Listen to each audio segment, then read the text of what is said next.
today I'm going to teach you how to host a Zoom meeting. Has anybody in here, just show me by a raise of hands, who's attempted to host a Zoom meeting before?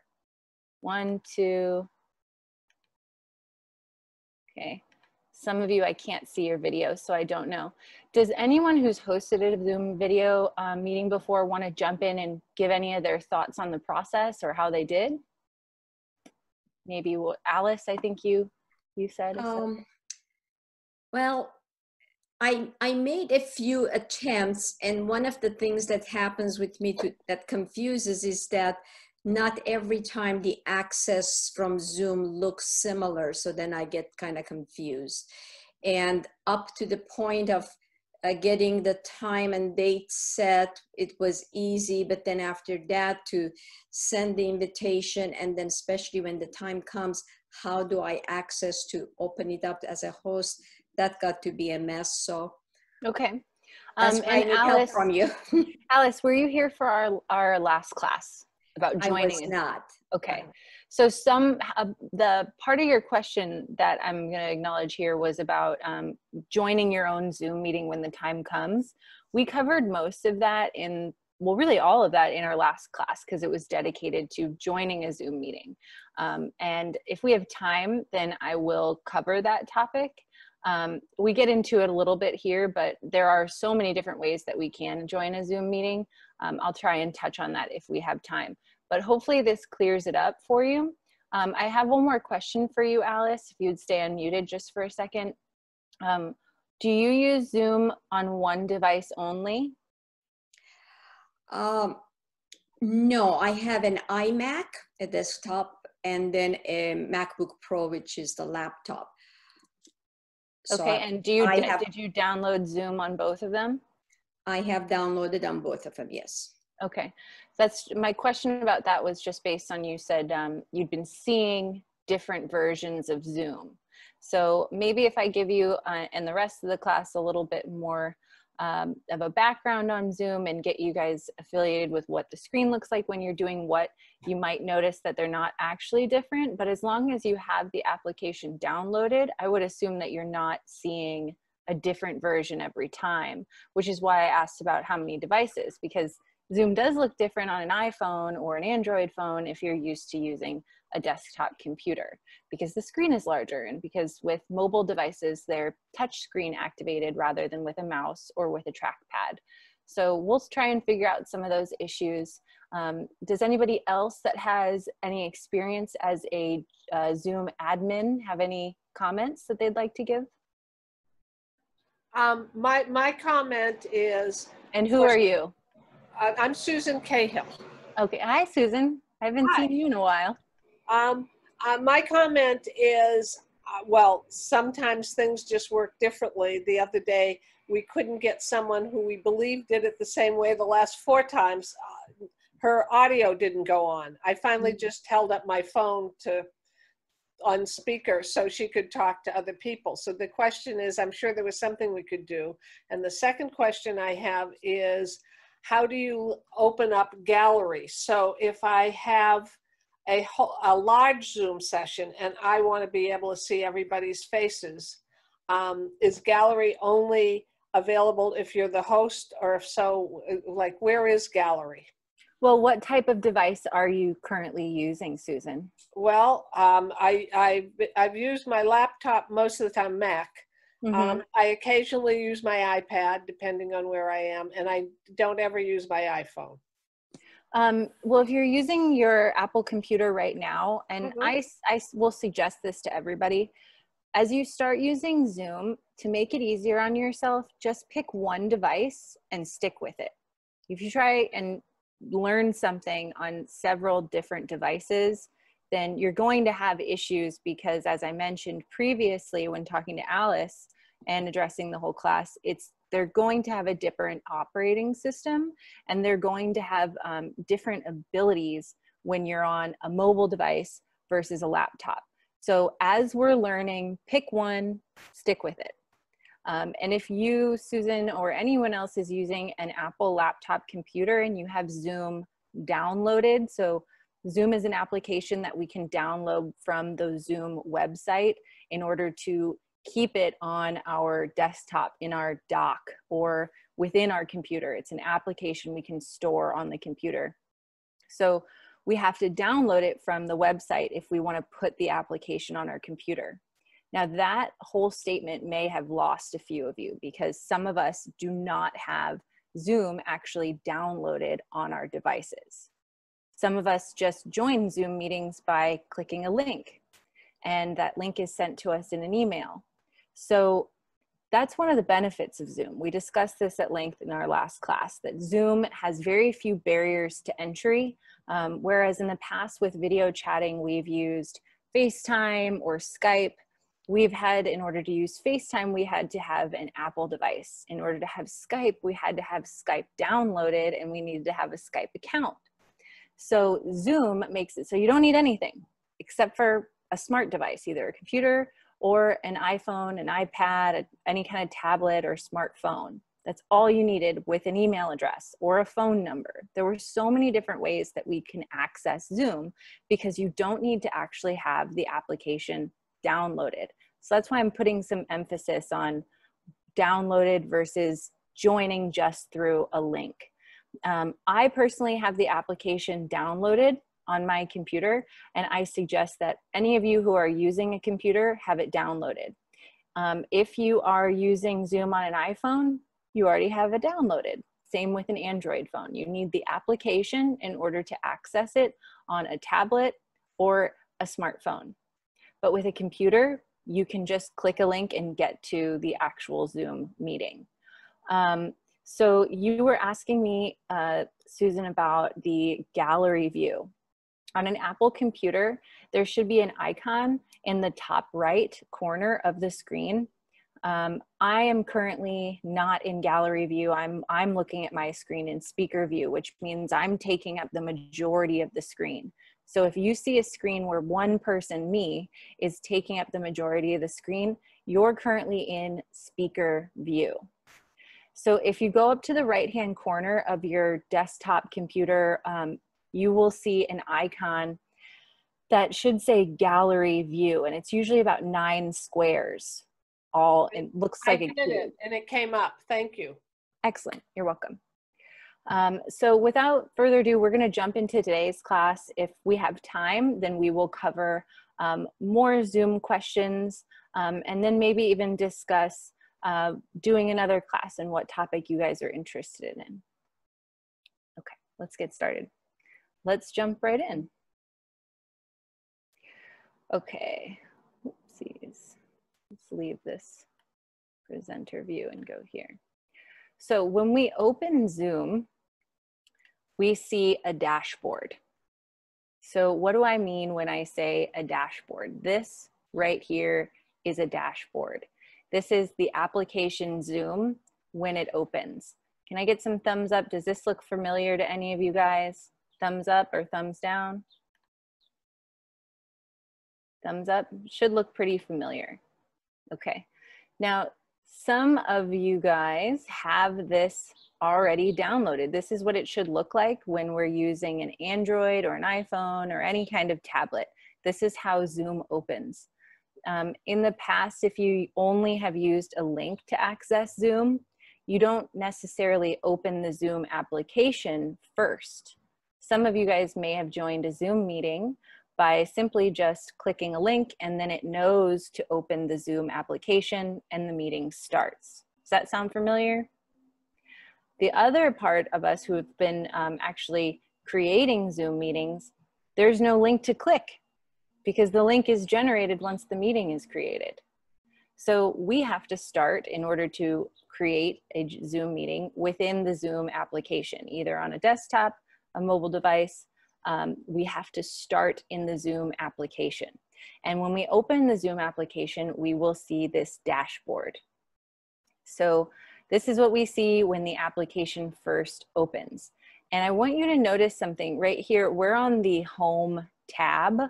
So Whenever I refer to tabs, I talk about tabs like in a binder. If you think about a binder back when you were in school or whatever you keep your notes in now, or maybe your agendas, there's different tabs in binders that allow you to flip to different sections. So that's why I call these tabs, because if we're on home, it's going to look different versus if we're on chat versus meetings or contacts. So with home, we know we're here because it's blue, right? And the other ones are gray.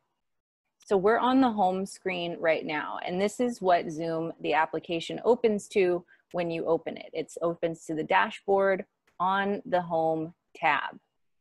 So on the home tab, we have 4 sections: new meeting, join, schedule, and share screen.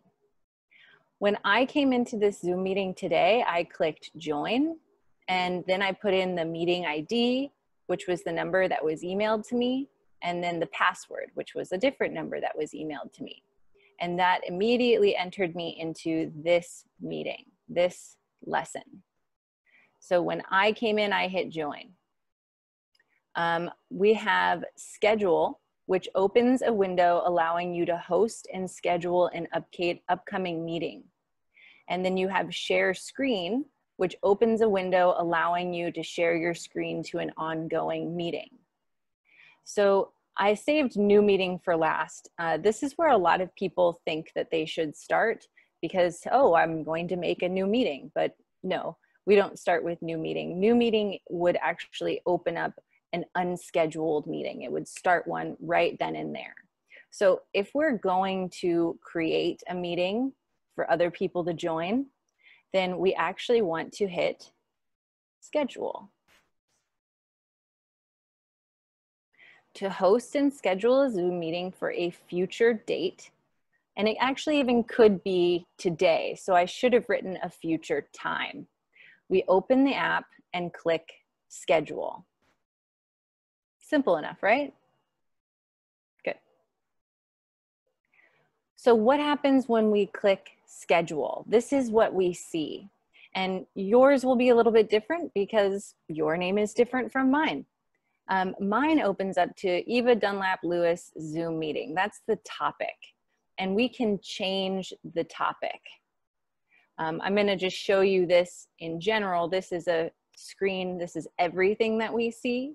But I'm going to break it down step by step. So this is what we see when we hit schedule. Does that make sense? Okay, so let's break this down step by step. Let me move this over a little bit. First, we see this section for topic, and it here says Eva Dunlap's Zoom meeting.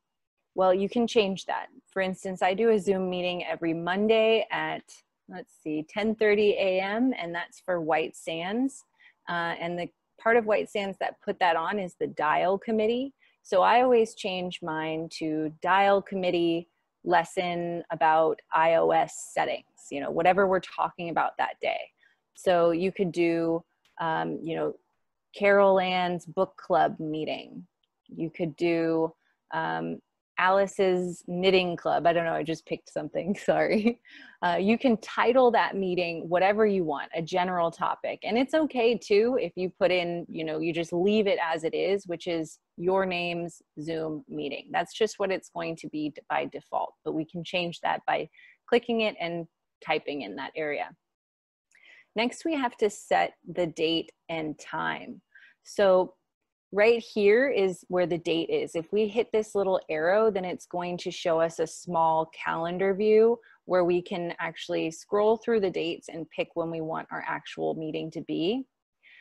Then we would put in the time, be very aware of AM and PM. And then we can do the end date. So this is really important to put in, especially because Zoom by default only allows you to have 40-minute meetings unless you are a subscribing and paying member. So usually if you have any kind of club or committee that does weekly or bi-weekly Zoom meetings, generally there's one person that sends out all the invitations. And that's because that person is the license holder. They're the subscriber. Maybe sometimes you all pool together and you throw a couple bucks at the subscriber every month. The lowest membership that you can get for one user with unlimited time, and I think up to 100 participants. So you guys are the participants, the invitees. I believe the cost for that is $14.99 a month. That's how much I pay. Somebody like the La Jolla Community Center, they probably pay a lot more because they can have several classes going on at the same time, which means they have several different administrators, several different people on their account that are hosting these Zoom meetings. So there are varying levels to being a Zoom subscriber. You guys, if you were wanting to be a subscriber of Zoom, would probably get the $14.99 level. And with that, you would be able to host Zoom meetings over 1 hour in time. So the end time is really important. The first time I ever scheduled a Zoom meeting, which was at 10:30 a.m., I ended up putting it until 11:30 p.m. accidentally. So it was an all-day meeting, which doesn't create that huge of an inconvenience, but for most of us, when we accept a Zoom meeting invitation, it will synchronize to our calendars. So for everybody that accepted my invitation, it showed up as like a 12-hour calendar event, and really the Zoom meeting was only 60 minutes. So we want to be aware of what our set date and time for are the events in terms of AM or PM, and make sure that they're accurate. And you do have the opportunity here to set it up as a recurring meeting. I don't normally set up a recurring meeting when I'm doing my lessons, because I work with adults and seniors who like to have that invitation sent freshly to their inbox every week. So I like to not set up recurring meetings, but you might find that if you're working with people who are pretty good with Zoom and they know how to use a meeting ID and a password, then a recurring meeting wouldn't be a problem for you. But with my folks, they always join from the actual emailed invitation, which would not come automatically. You actually have to send that, which is something that we'll see shortly once we get through this section. Next, meeting ID. Generate automatically or a personal meeting ID. So your personal meeting ID is assigned to you automatically as a permanent personal meeting room. You can start it at any time or schedule it for future use. So let's say that I was doing interviews. I was interviewing people for a job, and I scheduled my Zooms for to have my personal meeting ID. It's this number, 862-228-9446. Your personal meeting ID will be different from mine. So then I could just send that meeting ID to anybody and they could join using that meeting ID. Now that's not something that I would want to do for job interviews, because what if somebody came on to the meeting early and I was still working with the other person? I'll give you another example to help clarify what a meeting ID is. I have a friend who teaches yoga classes online, and she offers about 4 or 5 different yoga classes at varying times every day. So 4 or 5 different Zoom meetings every single day. Now, rather than having separate meeting IDs, separate email invitations, she uses the same meeting ID every time. So that if I was somebody who went to a class of hers every day, eventually I might memorize that personal meeting ID. It would be the same number every single time. Is that making sense? Okay, so you could put in generate automatically, or you could choose to use your personal meeting ID. There's really no huge benefit to doing generate automatically. It's fine to do personal meeting ID, in my opinion. Let's keep going. Passcode. This is still on that same page. So we're breaking down this larger page that we see after we hit schedule, and we've done up to right here. So now we're going to talk about the password section. So we want to keep this section checked if you want attendees to enter a password. And uncheck this box if you don't want to require a password. So I'm sure that some of you guys have heard about the breaches that have been happening in Zoom, where people who were not necessarily invited to Zoom meetings end up joining Zoom meetings. And it's because maybe they enter in a random meeting ID, or they just have some way of getting into a meeting. But if you want your meeting to be secure, then you require a meeting password. Sometimes we don't require passwords. Again, for me and my Monday at 10:30 a.m. class, I see a password as just one more barrier to entry, one more thing that my students have to enter in order to join the class. So since we're not talking about that much high level, you know, NSA, NASA security information, I choose not to have a password required on my meetings. But again, this is a personal preference. I've heard stories, like again, my friend who teaches yoga classes several times a week and several times a day, she has had people just randomly join the class and they're just watching for a minute and then they leave. So since that started happening, she has started using passwords in her meetings. So if you use Zoom a lot, and it probably would be pretty distracting if somebody joined your meeting, then that's one more reason why you might want to require a password.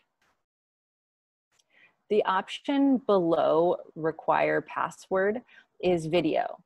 So this is for you, the host. So if you are scheduling a meeting, that means you're the host. Okay, so who's the host? The person scheduling the meeting. Yeah, you can raise your hand. I would be the host. Exactly, yes. So are you guys the host right now, or am I the host right now? It's actually not me. It's Debbie. It's the La Jolla Community Center. That was a trick question, but good job. It would make sense that I would be the host, but I did not create this invitation. I actually got invited too. So the La Jolla Community Center in this case is the host. Which reminds me, you should donate to the La Jolla Community Center. They're paying for this high-level Zoom account for us all to use, and they're wonderful. They do a lot for our community. So just support the community center. We love them. Okay, so this section is asking, as the host, when you join, do you want your video to be on? Yes or no? And Debbie probably chose on or off. When I join my meetings, I want my students to be able to see me, so I put on. If you didn't want your video to be on, then you would click off. And then you have the same choice for your participants. When they join the Zoom meeting, when they join the Zoom meeting, do you want their video to be on or off? That can be your personal choice. Does that make sense? Do we have any questions about this screen before I move on? If you do, please go ahead and unmute yourself. Hi, Sharon, what's your question? On the prior page, could you go back a page, please? There we go. On the time, Mm-hmm. when we choose to have a free account, Mm-hmm. can we set the default for 40 minutes somehow? Is there a default setting for 40 minutes so we don't go over that? Because what happens if you set it for an hour? How does that work? You didn't discuss that. It will be completely shut off after 40 minutes. So how do you do a default for 40 minutes? I think it just automatically defaults. I am not certain of that because I've never used one with, that's a great question. Has anyone in here had this experience? Does it preset to 40 minutes? I'm pretty certain that it does, but I can't say that with 100% certainty. I can comment as a guest. I have had experiences where in the middle of it, Zoom just offers, we're gonna give you more time. It also depends on the number of participants. If it's on the free plan, if it's just 2 people, it's okay to just go beyond 40 minutes. If it's, I think, 3 or more, then they can restrict the time. And when they restrict the time, Alice, do they just, I've been in Zoom meetings where they just completely shut it off. And one of the reasons, Sharon, one of the reasons why I can't quite comment with definity on this is because the climate for Zoom has been changing so much. And I've noticed that there's been a lot of changes. So I have had trouble finding consistency in their policy on when they shut off. Just as Allison commented, you know, sometimes if there's 2 people, they will offer you more time for free. But if there's more, then they will, I've seen a timer before where it says, you know, 60 seconds before it shuts off. And then I've also just been completely shut off. So my advice is to be aware that if you're on a free membership, to not go over the 40 minutes, to maybe set an alarm for yourself. And I can't say with certainty if there's going to be a 40-minute allotment on this section here when you're making the time. So it is in flux. Exactly. Yeah, it is in flux. That's what makes it hard as a teacher of it to know which is going on, because sometimes they'll say one thing, but I've had a lot of other experiences. So sorry for my lack of comment on that section. Alice, did you have something to add?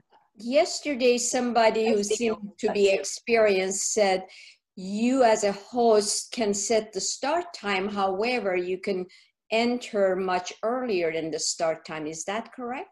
Yes, we're going to touch on that in a little bit. Oh, okay, sorry. Olga, did you have a question? No, it might be a quick question. It's about, actually it's now 2. Okay, the password. When you send out the invitations as the host, I usually I click password required, but it's automatic. Mm-hmm. Okay, so they don't have to do anything. They just have to click on, you know, where it says join this meeting. They just click on that and it automatically puts them in, and they don't have to put in a password. No, they do have to. They do have to put in a password, but for me, for instance, if you click the link, then they won't have to put in a password. But if you join through a meeting ID, then you do have to put in the password. So most of you probably had this experience. Raise your hand if you joined this meeting by clicking a link. Did any of us join by click? So you guys, did you, with a nod of the head, did you have to put a password in when you clicked with the link? No. Me, I joined with a meeting ID. So I opened my Zoom application and I hit join right here. I hit join, and then I typed in the meeting ID, and then it prompted me to enter in the password. So if you click through the link and there is a password, then you do not have to enter a password. But if you join through a meeting ID, then yes, you have to enter a password. Olga, you said you had another question? You may have just answered it, because your friend, the yoga teacher, mm-hmm. She has given her personal meeting ID number to her students. Correct. Okay, and they might give that to other people, mm-hmm. right? But unless they have the password, they can't get in. Correct. Unless they have a password, or they have, if she sends out a link. A link, right. Right, okay. So guys, I'm gonna, Joyce, I see you. Joyce, you're gonna be my last question for right now, okay? Okay. On the personal meeting ID number, is that assigned to you or do you choose it? And it looks like a phone number. It is assigned to you, yes. Okay. Mm-hmm. Thanks. Okay. All righty, guys, let's all put ourselves back onto mute. We just finished up talking about the password, enabling the host video on and off, or enabling or disabling the participants' video on and off. So we're gonna skip down to the next question. We're still in that main scheduling screen. We've got about 24 minutes left of class, so I'm gonna speed things up a little bit so that we have some time for Q&A. Okay, so the next question that we get is where we select the calendar you want this event to go to. I am most often teaching iOS or OS classes, so for the Apple operating system. So I get to choose iCal because I want it to go to my Apple devices. Now, if you have a different type of computer, if you have an Android phone, then you would select either Google Calendar or other calendars. This is asking you, where do you want this meeting to go for you, not for other people. So iCal is Apple Calendar. Some of you guys who have Google accounts or Gmail accounts, you also have a Google Calendar, so maybe you want it to go there. And then other calendars, I'm fairly certain, but not completely certain, that if you hit other calendars, that it would give you other options, like Outlook, for instance. So once we complete the scheduling after this point, then it's going to automatically be generated onto that calendar that you have selected here. Okay, next option, advanced options.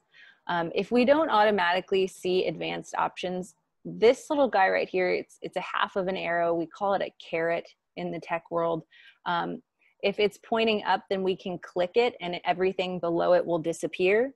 If it's pointing down, we can click it and it will give us options below. So right now I'm seeing all the options here. If I wanted them to go away, I would click this arrow and then the arrow would flip upside down. So the upside down caret is showing me, hey, if you click here, more options are going to appear. And I think that's important because if your window is very small, then by default, the caret might be down. So these advanced options might not be visible to you immediately without tapping or clicking that caret. So the advanced options are pretty important. Enable a waiting room. So a waiting room allows attendees to be approved before entering. Can anyone tell me, did this meeting have a waiting room? Yes. Yes, it did. You all were in the waiting room before you all were approved. Enable join before host. Attendees are visible as they join the meeting. So they just come on live. I have a friend who teaches Tai Chi classes, and the group of women that comes to the classes, they're all very good friends, and they like to come on to the meeting about 10 minutes before class and just chat with one another. So he has enabled join before host so that this group of women can all come on and say hi to each other and talk about their day and what they have planned before the actual Tai Chi class starts. So enable join before host, pretty straightforward. Attendees are visible as they join the meeting. So as soon as somebody comes online, they would be visible to everyone else, and you could start saying, hey, hi, how are you? What are you doing today? Mute participants on entry. That one's pretty obvious. It would just make it so everybody is muted when they come online. Only authenticated users can join, sign into Zoom. So I'm guessing about 50% of us actually have Zoom accounts, like we've signed up for Zoom in this class. So this is another barrier to entry here. It would limit you to people joining your Zoom meeting only if they had a Zoom account. If they've signed up, given their email address, given a password, their name, their information, if they are actually a Zoom account holder. I would like to add some clarity to that, that you can have a Zoom account without paying for it. You can have the free version and still be a Zoom member and not pay for it. So it just means that you've signed up with Zoom if you have a Zoom account. So that you have a username, usually your email address, and then a password associated. So only authenticated users can join, means that the people in the Zoom meeting must have a Zoom account in order to join. Automatically record meeting, that is a benefit for you so that you can access these videos later on. Automatically record meeting is something that we're actually doing here and now, I'm pretty certain. Isn't that scary? We're all being recorded by the La Jolla Community Center, but hopefully this class will help people out who need it for the future and weren't actually able to join. So automatically record meeting is a benefit for the actual host so that they can have that meeting for later, watch it later, or maybe post it on YouTube or whatever their video hosting platform is. So last option that we have here before we schedule our meeting is alternative hosts. So When I'm doing my Monday classes for White Sands, I often use a different, I'll add an alternative host. We'll call him Bob. That's not his real name. So that when I'm actually teaching, Bob can help make sure that everybody is muted and that they're staying on track, or he can watch the chat that's going on, because sometimes we just need multiple people to actually administrate the Zoom meeting. So if you had somebody who was helping you with those features, maybe even a co-host, then that's where we would put in their email address and they would be invited to the to the Zoom meeting as a co-host, meaning that they could actually help mute or unmute or access the chat in different ways that an actual guest or an invitee or a participant of a Zoom meeting would be able to. So once we've entered all this in and the whole page looks like this, the only thing you don't see right here are those advanced options, just because the screen was cut off right there. Once we enter in all of this information, we get to click schedule. So what happens after we hit schedule? Oh, I forgot one. I'm so sorry, team. Audio. So we have 3 choices with audio. Telephone. Allow attendees to call into a meeting using their phone audio. Computer audio. Allow attendees to use their computer microphones, or telephone and computer audio. This one's simple because I say just allow both, so that people can both call in and so that they could just use their computer audio. So some people don't need smartphones in order, well, really no one needs a smartphone in order to access into Zoom, because they could just call in, but they wouldn't have the video feature. It would just be their phone, their audio on the line. So to make it easier, to make it more accessible to all users, not dependent on what type of device you have, I recommend that you enable telephone and computer audio.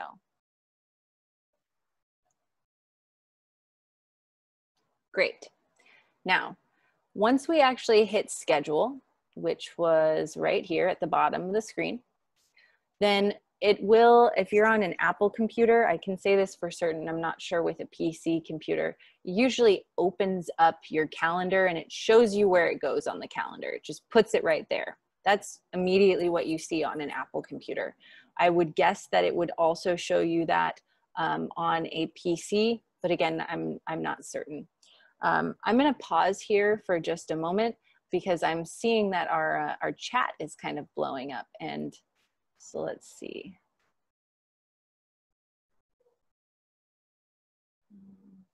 Can the recording be edited by the host in the future? Yes, they can. The recording is downloaded onto the administrator's device.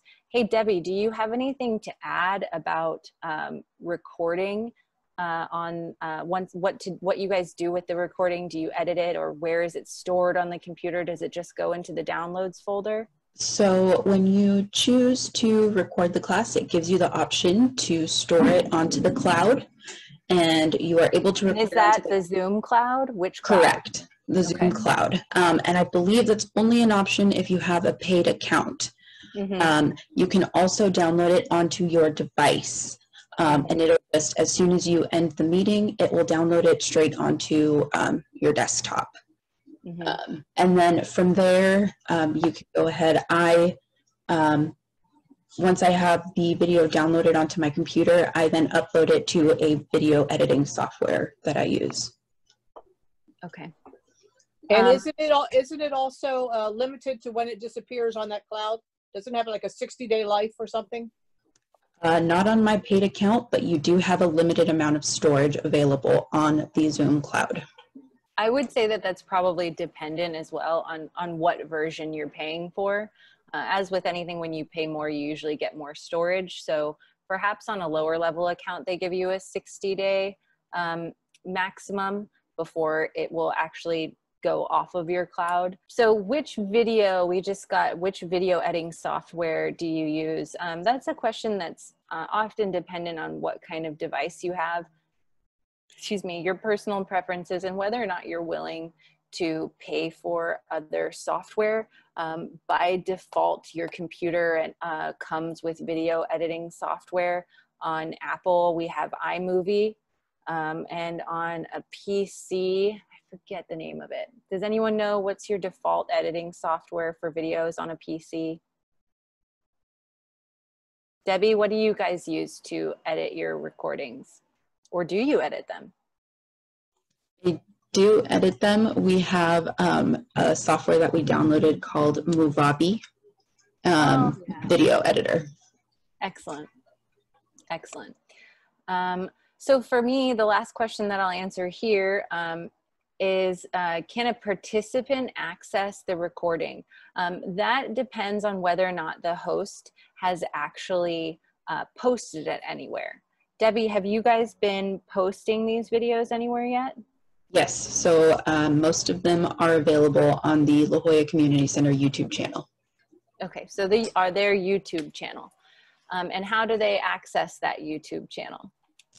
They could go to YouTube and search La Jolla Community Center in the search bar, and it'll be the first account that pops up. Excellent. Okay. Thanks, Debbie. You're wonderful. We love you. And thank you guys for your excellent questions. I'm sorry if I missed yours. We're going to continue on.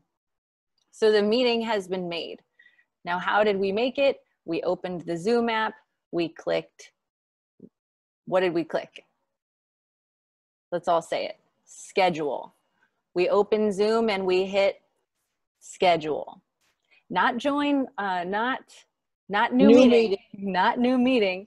When we want to actually schedule a meeting, we hit schedule. If I nail one thing into your minds tonight, that's this. We hit schedule. And then we fill out this little chart about when we want the date and the time to be, about the meeting ID, the password, the video, the audio, and which calendar of hours we want the meeting to go on. Then we also have all of those wonderful advanced options that include things about the waiting room, and also about muting participants and whether or not we want them to join before the host. So a lot of this is pretty straightforward, but hopefully the more difficult items, I think most of my students have been confused by this in the past, the audio, and the short, quick answer, the cheat sheet answer is just do telephone and computer audio, do both of them, the third option, I believe by default, so automatically that is the setting. Okay, once the meeting's created, that was all review. Now, once the meeting is created, in order to share the meeting, and this is probably where most of you guys are getting a little caught up, we're still in the Zoom application. We go from the home tab. Do you remember when we talked about tabs, like tabs in a binder? When we move from that tab where we see all these lovely icons we've come accustomed to, and instead we go to the meetings section. So this will show you all of your scheduled meetings. So when we're creating the meeting, we start on home and we go to schedule. When we're sending the meeting, when we want to see the meetings that we have scheduled and coming up, we go to meetings. So this tab, the meetings tab, is for viewing our upcoming meetings and sharing our upcoming meetings. I'm going to show you how sharing comes into play next. Okay. Sharing the meeting. Once you hit meetings, the page changes and the meetings you have scheduled will show up on the left side of the window. Okay, and we just call this box that is the application is viewable in, that's the window. When you are working with a mobile device, the mobile devices are usually, they take up the whole screen, so you're not working with windows. But when you have an Apple computer or a PC computer, the application doesn't usually take up the whole screen, it just takes up part of it. And that little part of it we refer to as a window, okay? So the meeting will show up on the left side of the window or the left side of the application. We can also see our personal meeting ID, which is assigned to you. And I believe you can create one. I don't know how, but I have seen that you can create your own personal meeting ID. Just a thought there. So when we have several meetings here and we want to share one, we want to click the meeting that we want to share. the battery is getting low. So we click the meeting that we want to share. And then on the right side of the screen, so that's if you have multiple meetings. Since I only have one meeting, on the right side of the screen, it only shows me the information for the one meeting that I have. But if you have multiple, you have to click to select it, okay? So once this meeting that you want to share is selected, you see copy invitation and edit. Those are the two that I want you to pay attention to. Copy invitation and edit. So copy invitation is what you want to click. What that does is it copies that information from this meeting. Okay, so it copies it, which is a step that you actually have to have a lot of trust in, because with copying, you don't really see anything happen. It's pretty invisible, and then it maybe just says copied. But if any of you are familiar with copy and paste on a computer, when you copy something, you usually just have to trust that it happens, and then when you go to paste it, the information appears. It goes to this invisible place called a clipboard. So after you hit copy invitation, nothing really happens. It maybe says copied, it maybe doesn't. Just know that you clicked it. Be confident in that click. So far all we've done is, once we created the meeting, we opened up, we switched from the home tab to the meetings tab. And then we clicked on, we selected the meeting that we wanted to share and clicked copy invitation. Okay, so to get here, we have created our meeting, it's scheduled. Then we went from the home tab to the meetings tab. We clicked on the meeting and we hit copy invitation. Now, what do we do with that copied information? This is all you. From here, you open up an email. And some of you guys can see I've got some email names in here. This was my example.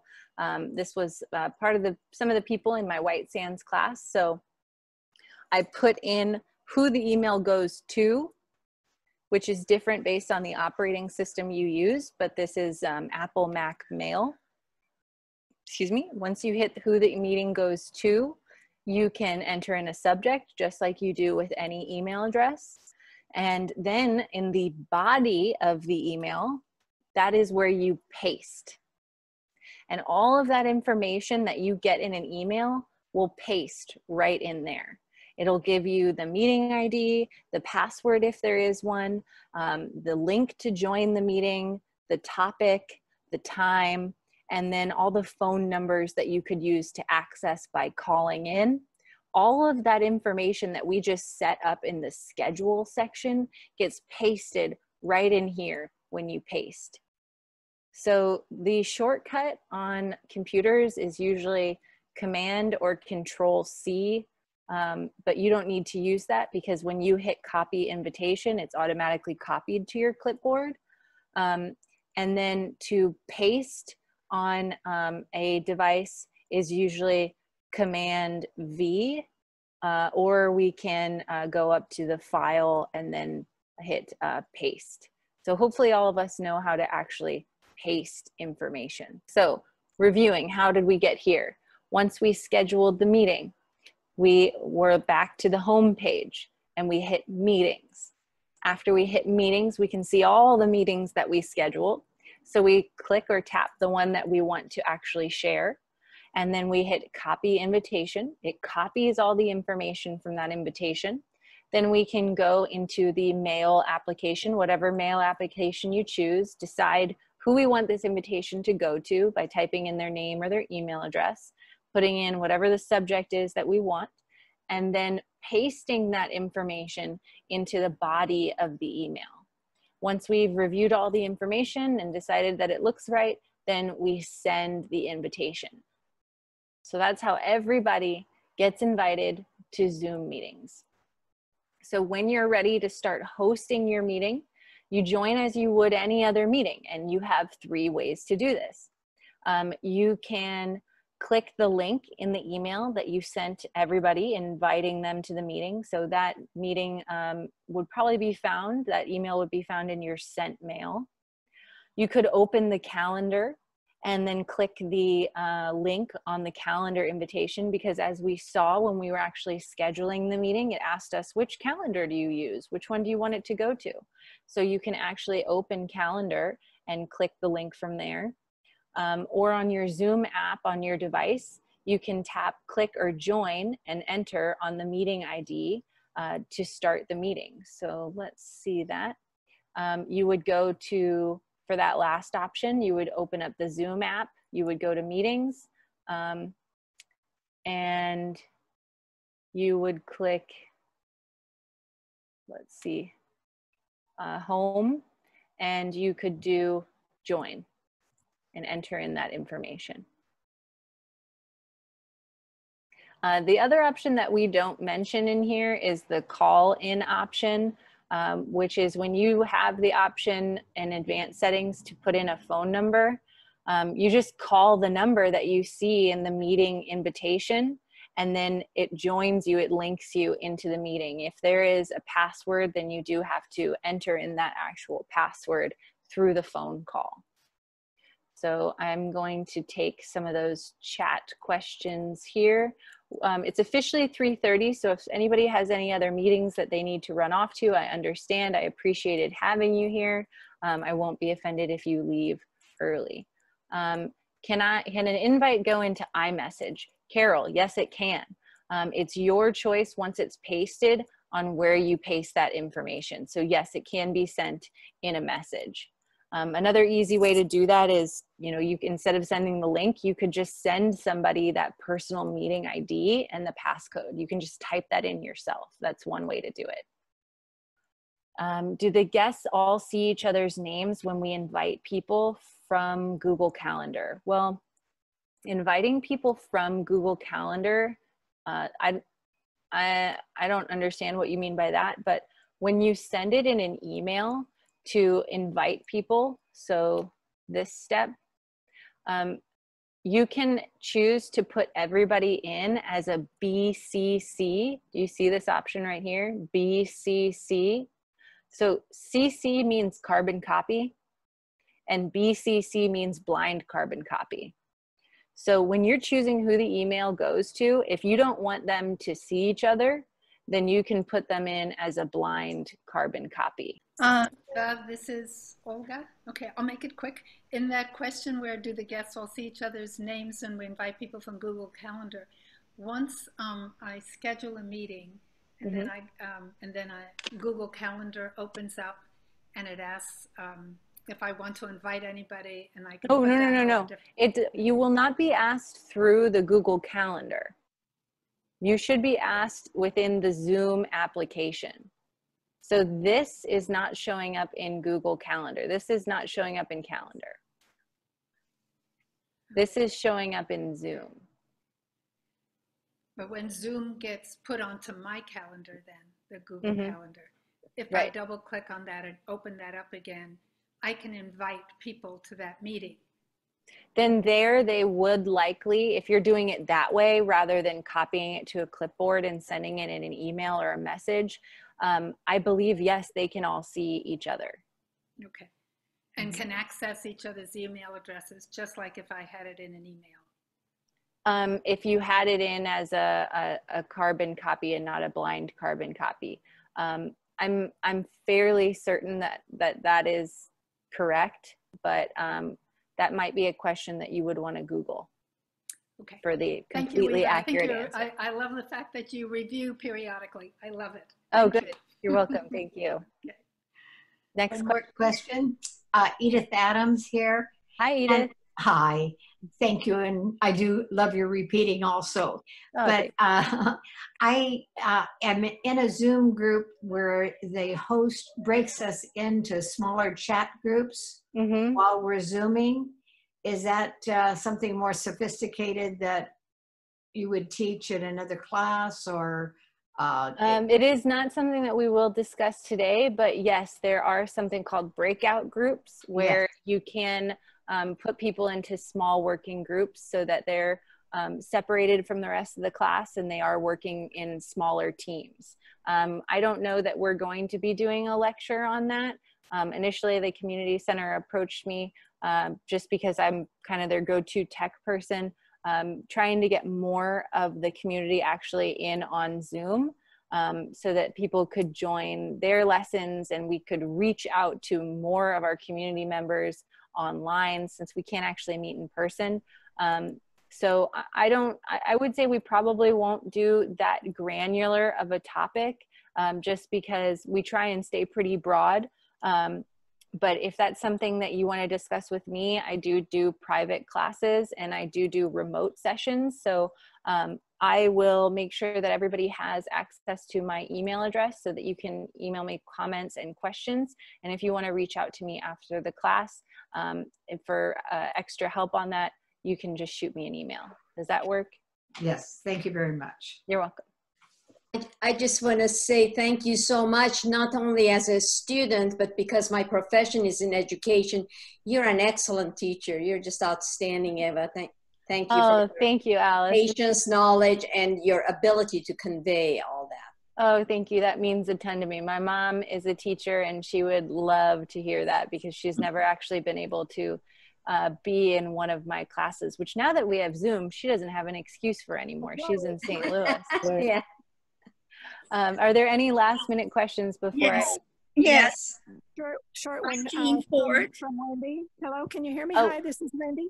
Mindy, 1 second. I had Jean Fort right before you. Can you wait? Sure, go ahead. Certainly. Thanks. Okay, I'm the person with the question. I think this is a PC versus versus Apple. But I cannot. I host many Zoom meetings, and it never comes up that I can give a telephone number for people to join. And I would love to be able to do that. Are you doing that on a Surface? I actually sometimes schedule the meeting on my PC. And the Surface is a tablet, but it uses Windows 10. And on neither device does that thing come on about telephone. And I would love for that to do that. Is there anybody else I can consult with about that? My advice to you, Jean, would be to go to the Zoom website. I have done that. I've tried that. You try to ask Zoom, they're so busy they can't. Oh, wait. But have you logged in and checked your settings as a Zoom Yes, I user? have. I've gone in and done that. Yeah. Okay. And it looks like I was thinking I was going to have to pay some astronomical sum to have that feature, and I have to set up I'd have to establish phone numbers myself, and which seems onerous.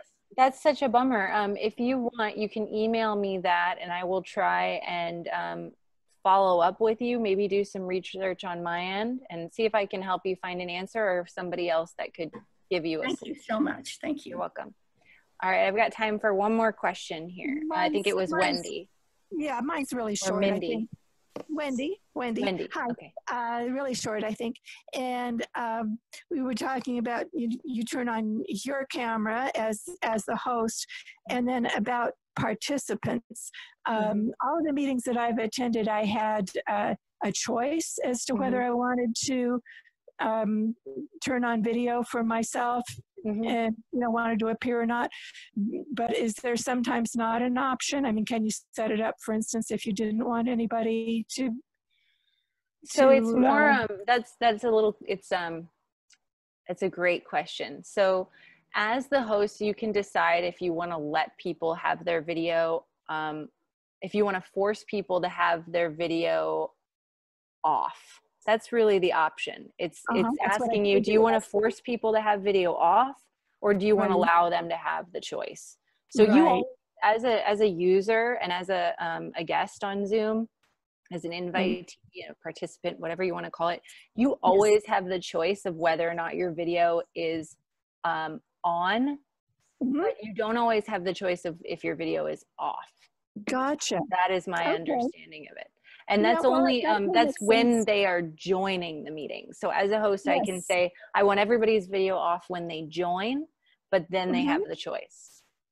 Interesting. Okay. Thank you so much. You're welcome so much, Wendy. Thank you for your question. Thank you for all of your wonderful questions. Thank you guys for your time. I've appreciated having you the last hour. The last thing that I am going to do here, give me one moment while I pull this up. What will your next class be about? Will it be a repeat or something different? I don't know. I don't know that we actually will be offering a next class.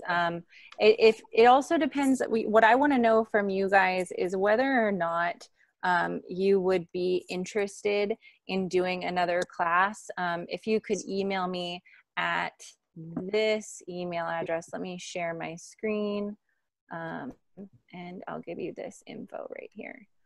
So my name is Eva Lewis, and my email is digitalcitizensd, as in San Diego, @gmail.com. It's not all caps, because remember, email addresses, they don't need to be uppercase or lowercase. It doesn't matter. It's only passwords that matter.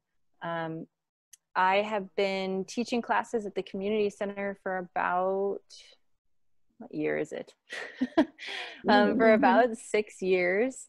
And I work with different centers around San Diego. And I've also recently partnered with the Human Good Foundation so that I'm training administrators to teach my classes all around the country. So I've got literally hundreds of lectures prepared, and it's just a matter of having people to take them. So I'm not certain what everybody wants to learn, or if we have the time to do this. So if you just want to either let me or Debbie know if you guys are interested in what you are interested in, and then perhaps what I'll do is create a form to email you about what kind of information you're interested in, as well as your availability, because it definitely seems like we have the interest there. So, and again, I would appreciate any of your comments or any advice, anything that you think that I should do or change about the way that I do things. I really appreciate constructive criticism. That's how we all get better, right? So again, I won't keep you guys any longer. It's 3:45. I hope that you're all doing well. It's wonderful to actually feel like we're in a big group right now. I've missed that feeling.